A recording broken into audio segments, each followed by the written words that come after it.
அரிமானவர்களே, 91 சங்கீதம் 16வது வசனத்தை நான் படிக்கிறேன். நீட்டித்த நாட்களால் அவனை திருப்தியாக்கி என் ரட்சிப்பை அவனுக்கு காண்பிப்பேன். நீட்டித்த நாட்களால் அவனை திருப்தியாக்குவார். திருப்தி இல்லாத ஒரு வாழ்க்கை, சமாதானம் இல்லாத ஒரு வாழ்க்கை, இப்படியோ வந்துட்டோம். எப்படி ஒரு நாள் ஓட்டுறது எவ்வளோ கஷ்டம், எவ்வளோ பிரச்சனைகள் வருது, எவ்வளோ போராட்டங்கள் வருது. அதில் திருப்தி இருக்குது, திருப்தி இல்லாதவங்க நிறைய போகுது. இப்படி வாழ்க்கை இப்படி என்ன ஒரு திருப்தியே இல்லாமல் இருக்க எதுலேயுமே அப்படின்ற மாதிரிலாம் நம்ம வாழ்க்கையில் நாம் சந்திக்க வேண்டியதாக இருக்குது. உண்மையில் எவ்வளோ பெரிய மனுஷங்களுக்கு அப்படி ஒரு சூழ்நிலை வரும், திருப்தி இல்லாமல் இருக்கேன் அப்படின்ட்டு. ஆனால் வேத வசனம் சொல்கிறது, நான் என்னை நோக்கி அவன் கூப்பிடுவான், நான் ஒரு மறு உத்தரவு கொடுப்பேன். நீட்டு நாட்களால் அவனை திருப்தியாக்கி என்னுடைய ரட்சிப்பை அவனை காண்பிப்பேன். என் ரட்சிப்புனா அவருடைய ஆசீர்வாதம், அவருடைய உதவி, அவருடைய ஃபேவர், அவருடைய நன்மை நம்ம காண்பிப்பாராம். நீட்டித்த வாழ்வு கொடுப்பார். நீட்டித்த நாட்களால் திருப்தியாக்க வரான்.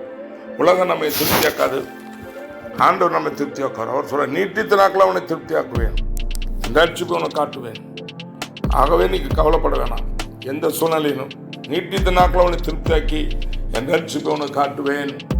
ஆகவே ஐயோ இப்படிலாம் இருக்கே அப்படிலாம் இருக்கே, சில மரண பயம், வியாதி குறித்து பயம், வீட்டை நினைச்ச பயம், பிள்ளைகளை குறித்து பயம், எதிர்காலத்து குறித்து பயம், பணம் கடன் தொல்லை, இப்படி பிஸ்னஸ்ஸு, ஏதாவது ஒரு பயம், திருப்தி இல்லாமல் ஒரு நாள் இப்படி போகிறாங்க வாழ்க்கையில். ஆனால் கர்த்தருடைய வார்த்தை உங்களுக்கு நேரே வருகிறது.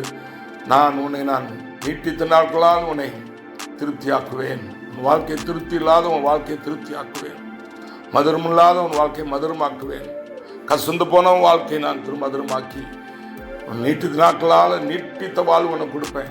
நீட்டித்த வாழ்வு, முதிர் வயது வரையும் சுகமாக ஒரு திருப்தியான வாழ்க்கை உனக்கு கொடுத்து என்னுடைய ரட்சிப்பை உனக்கு காட்டுவேன்.